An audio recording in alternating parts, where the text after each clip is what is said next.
unto thee, O Yahweh, do we give thanks. Unto thee do we give thanks. For thy name is near, thy wondrous works declare. When I shall receive the congregation, I will judge uprightly. The earth and all the inhabitants thereof are dissolved. I bear up the pillars of it, Selah. I said unto the fools, deal not foolishly, and to the wicked, lift not up the horn. Lift not up your horn on high, speak not with a stiff neck. For promotion comes neither from the east, nor from the west, nor from the south. But God is the judge. He putteth one down and setteth up another. For in the hand of the I am there is a cup, and the wine is red, and it is full of mixture, and poureth out the same. But the dregs thereof, all the wicked of the earth shall wring them out and drink them. But I will declare forever, and I will sing praises unto the God of Jacob. All of the horns of the wicked also will I cut off, but the horn of the righteous shall be exalted. Psalms chapter 75. Yes, good morning, good afternoon, good evening. You're walking with Mr. Clay. I'm Mr. Clay. Yes, we're in the book of 1 Kings. Yes, 1 Kings. And we're still in chapter 20. We ended at verse 28. Yes, we're going to begin with verse 29. But we thank God for you, and you. And also, we thank God for him. We thank Sanini Nanini, Tata and Zambi. Yah, hey Yah. Whatever, the I am that I am. Yes, in the English language. And we thank the Most High even for the day, whether your day is ended or your day is beginning or you're in the middle of it. We thank God for the day. Yes. And we thank God that he is setting one up as he puts one down. Yes. In the midst of, this is a great time that we live in. I mean, regardless of how it affects us or how it approaches us, let's look at the fact that God is sitting, he's in the process of setting. You can imagine what they went through at the time. Israel was a power at one time. Now the kings have chosen a king, and the kings have showed how man is not steadfast in his righteousness. Man was up and down, up and down. David sinned and God gave him a choice. Solomon sinned and never repented from that sin. But also he married wives and showed that he was a simp, as today's modern language would describe him. But either way, one is being put down. And the nations at that time, they were afraid because they didn't have the weaponry and the technology they have of today. But when a kingdom was going down, it went down, period. And God gave instruction. Some of you, you're going to run to other countries. You're going to run here and there. But if it's for you, you're going to run right into God. Whether you run into his wrath or his blessing or his mercy. One of the two. It's not even worth it. Because the fact is that if God's going to deliver you, he can deliver you in it as well as from it. I'm talking about the fire, the explosions, anything. God can deliver you from these things. But many of you don't believe God. It's just a fad. It's one of those things that you just do. It's a tradition for you. It's something your grandmama and your mama brought you to. This is something where you had to have a controllable morality. But God's morality is not stuck on that. The kingdom of heaven doesn't deal with that. He gives you the law and he tells you abide by this. Now it's up to you to be responsible and transparent, even accountable to the Most High for what you do according to his commandments, statutes, and ordinances. See, God treats you like a man and a woman, but anytime you come under man, you are nothing but either a servant or a child.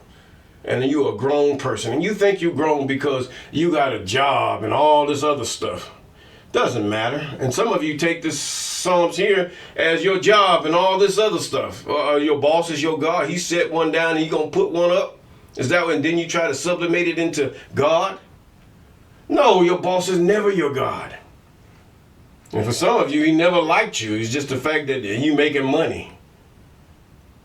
Just like in the days of old,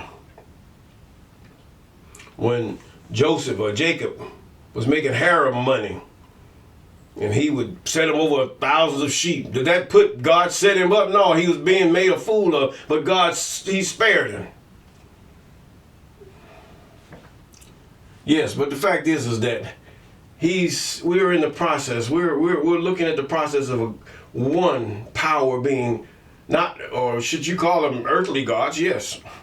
Okay. But we have one God, we have one power, even the Holy One of Israel, one.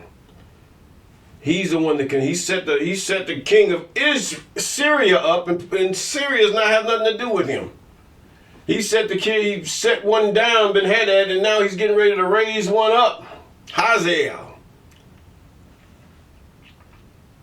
So God is. Don't get it all twisted. Don't get it all twisted. Just because you don't see God, God is too holy for you to even behold his backside. You can't even do that. Half of us, we don't even halfway do what God says. Even the fact, those of you that call your Christians and Muslims, you don't even do that. No, you do not. You do not even do that. You do other things. But God, he setteth one up as he casts one down. And now he's setting up global powers. And then this isn't a part of defeat. Because you have to look at the doctrine, the political doctrine of these powers that are being set up. They're not to the point where there's just one. This is where I'm coming from. This is my premise. He's not setting up just one as it was. One who's trying to dominate everything and put his filth upon everyone. But he's setting up many that are not only looking after themselves, but they're looking after that. How can we even have those that would help us if we fall on bad times, or someone that we could sell? This is called trade. Trade is a part of world global power. Trade. See, trades, innovations, technology, whatever you want to call it, industrialization, all these determine whether you stand or fall, depending on how good what you have is, and whether you can manufacture a thing or not. You have to realize this is where God is putting them up and down. It's about trade. You notice that even in the times of the colonizers, when they went to different lands, they centralized a lot of things, destroying all the fruit crops that were growing everywhere. A man did not even have to buy fruit from a farmer when he could just walk into the forest and just pluck off persimmons and all, and especially talking about the U.S., he's talking about persimmons and all these other trees that were there and around about, and pecan trees and all kind of trees that were growing of themselves. But they destroyed all those things. Then they began to sit up there. After they destroyed them, they began to centralize them. They took them and they regrowed them and they centralized them. Now we have what we call your seed manufacturers and all these people that have these centralized farms, and we have these centralized, should I say, processors of food. And so now we're in the book of 1 Samuel. We're in the book of 1 Samuel, or should I say 1 Kings, 1 Kings, and chapter 20, and we're in the 28th verse. We ended with the 28th verse, and with the 28th verse, we're here. And we're going to start with the 29th. Well, let's go back to the 28th and reiterate. And there came a man of God and spake unto the king of Israel and said, Thus said the I Am, because the Syrians have said, the I Am is God of the hills, but he is not God of the valleys. In other words, they actually brought God down to their level. See, this is why I say the New Testament is null and void. You cannot bring God down to your level. God is not down to the level of men. No, he's not. He says, therefore I will deliver all this great multitude into thine hand, and ye shall know that I am that I am.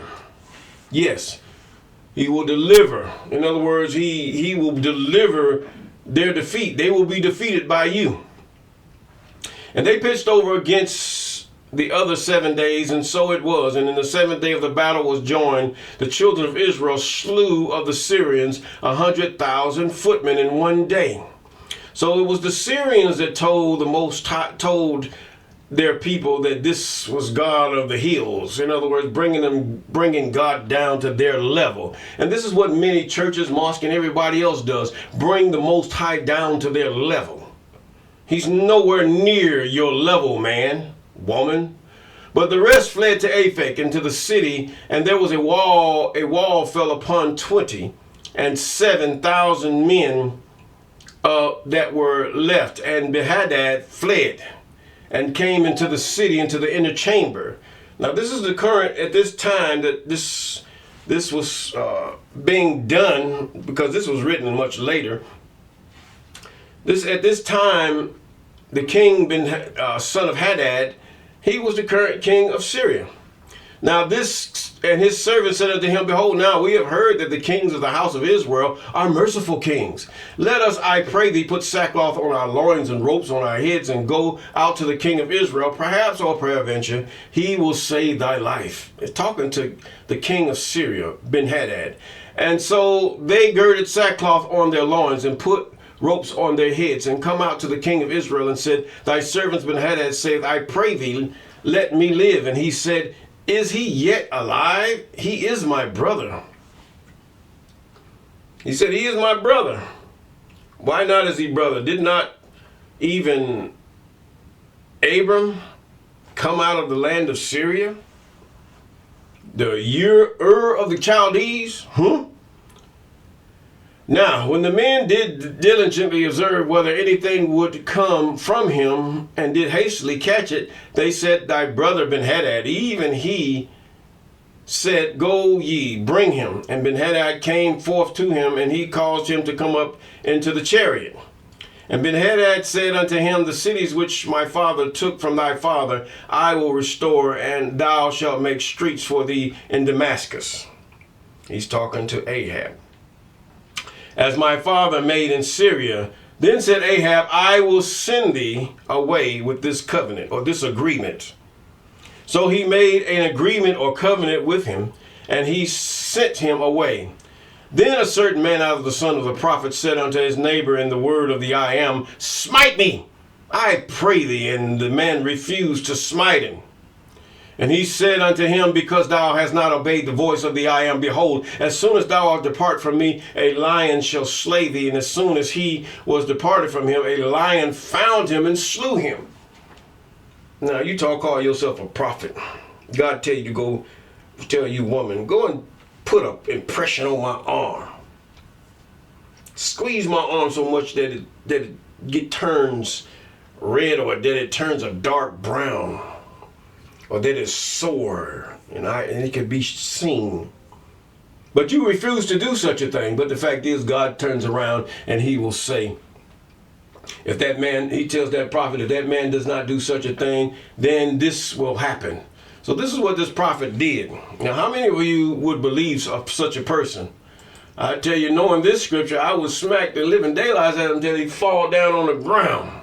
That's what I would do. But either way, as soon as he was departed from him, a lion found him and slew him, just as the man of God said. And he found another man and said, smite me, I pray thee. And the man smote him and smite him, and he wounded him. I mean, he hit him so hard. Okay, you want me to smite you? Wham!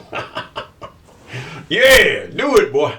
And so the prophet departed and waited for the king by the way, and disguised himself with ashes upon his face.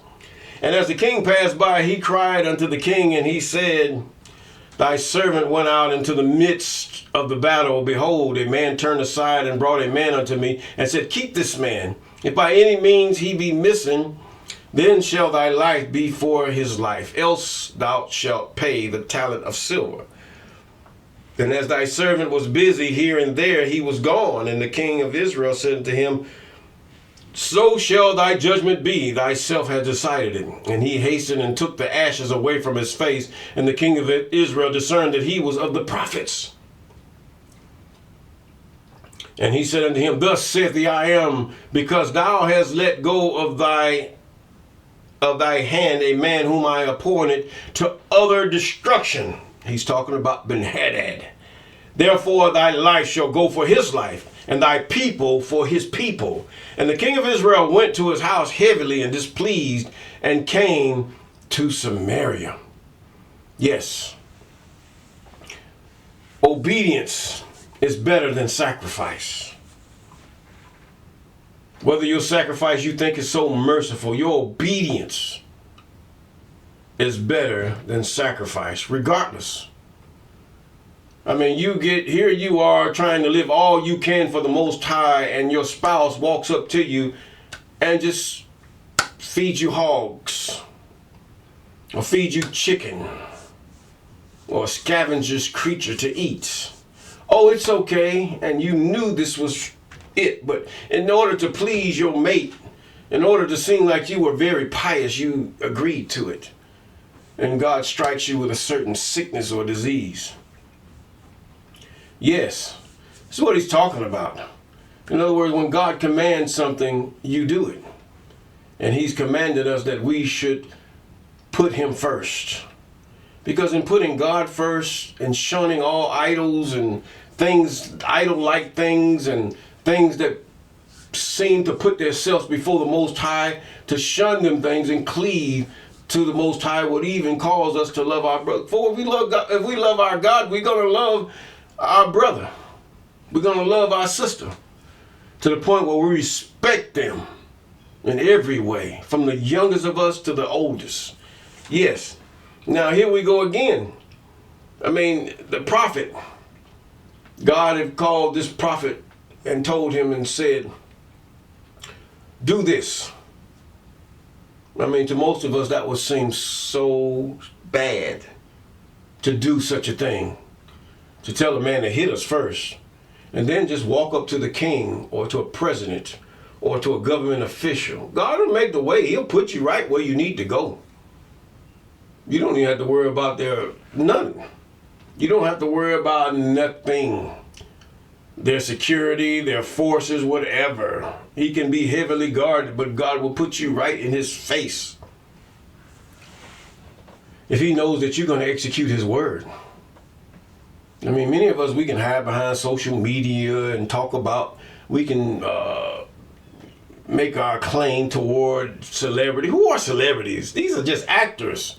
They're rappers, they're singers. Yes, they made money from, in other words, you are a sea of people.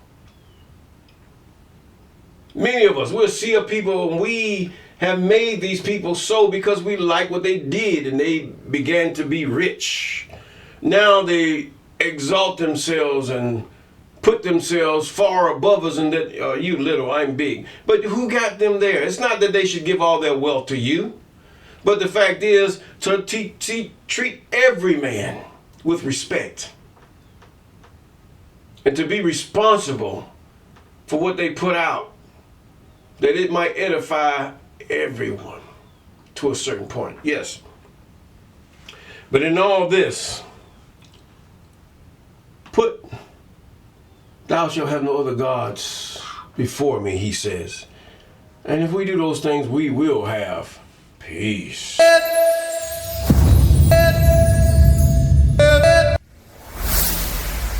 Walk with me.